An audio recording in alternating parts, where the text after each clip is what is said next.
আসসালামু আলাইকুম। সোমাই সাব্বি ডেইলি ভ্লগে সবাইকে স্বাগতম। তো সবাইকে নতুন একটা ভিডিওতে ওয়েলকাম করছি। তো জীবনে কিছু পেতে গেলে অনেক পরিশ্রম, অনেক যুদ্ধ, অনেক স্ট্রাগল করে তারপরে পেতে হয়। অথবা আমরা দূর থেকে অনেকেই ভাবি যে একজন এত সহজে এত কিছু পেয়ে গেল, কিন্তু আসলে সেটা হয় না। তার পাওয়ার পেছনে অনেকগুলো যুক্তি, অনেক রাত, অনেক পরিশ্রম, অনেক নির্ঘুম রাত তাকে কাটতে হয়। তো গত ভিডিওতে আপনারা আমাদেরকে দেখেছিলেন সবাই মিলে ঘুরতে।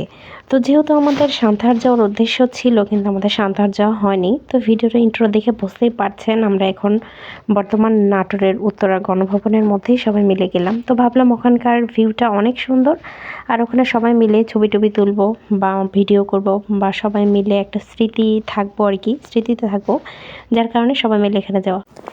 তো খুব মজা করে করে সবাই মিলে মজা করছিলাম। তো এখানে আমরা একটা সবাই মিলে গ্রুপ ফটো তুললাম। তো তোলার পরে তো ভাবলাম একটু ক্যাটার করে শাড়ি পরেছি যখন একটু পোস্ট দেই যে কেমন লাগছে আমাদেরকে। তো আমি বলছিলাম যে আমাকে কেমন লাগছে।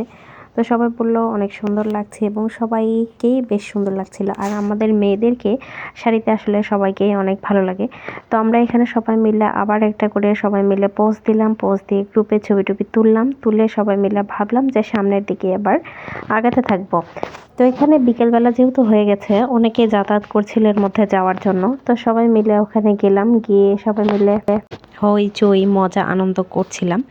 তো করে সামনের দিকে গিয়ে আমরা এখানে একটা বড় একটা মাঠ আছে, মাঠের মতো আর কি। মাঠের মধ্যে আবার সুন্দর করে এরকম করে কারুকাজ করা আছে।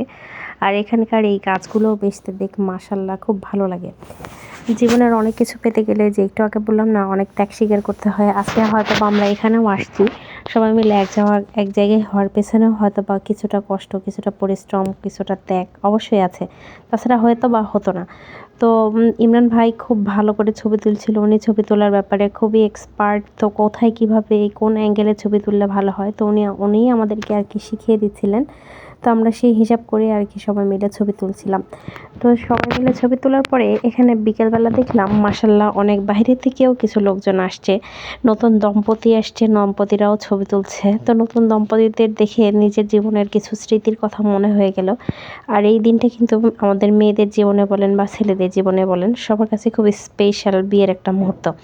তো ওখানে দেখলাম ওনারা খুব মজা করে ছবি তুলছে। তো ভাবলাম ওখানে আর বেশিক্ষণ না থেকে ওদের হয়তো বা আনইজি ফিল হবে, এজন্য আমরা ভাবলাম ওই পাশ থেকে চলে আমরা সামনের দিকে আগাতে থাকবো আর কি। তো এখানে যেহেতু সামনের দিকে আগাতে থাকছিলাম, এখানে আমার একটা মানে কথা মনে হয়ে গেল, একটা ছড়া বা কৌতুক বা গান বা যেটাই বলেন, একটা হচ্ছে আছে, কথার প্রবাদ বাক্য আছে যে চলে মস মস সবচেয়ে ভালো পা গাড়ি।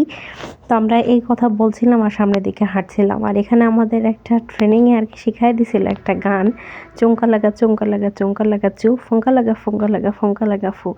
তো এখানে আমাদের মনিরুল ভাই সেটাই আর কি অভিনয় করে করে দেখাচ্ছিলেন। তো উনিও খুব বেশ মজার মানুষ, উনি কিন্তু খুব মজা করে। আর যেহেতু যেখানে মেয়েরা থাকে সেখানে তো সাজগোজ একটু থাকবেই। তো এখানে আমাদের আরেকটা মানে কি বলবো, আরেকজন আর কি খুব সুন্দর করে তার চুলগুলো আঁচড়াচ্ছিল, চুলগুলো এমনিতেই অনেক সুন্দর। তো এখানে আরেকজন তার মোবাইলে ছবি দেখে দেখে নিজেদেরকে ঠিক করছিল। তো এভাবে আমাদের সারাটা দিন অনেক মজার কাটছিল। যেহেতু ভিডিওটা অনেক বড় হয়ে যাচ্ছে, তো ভাবলাম এক ভিডিওতে সব কিছু না দিই।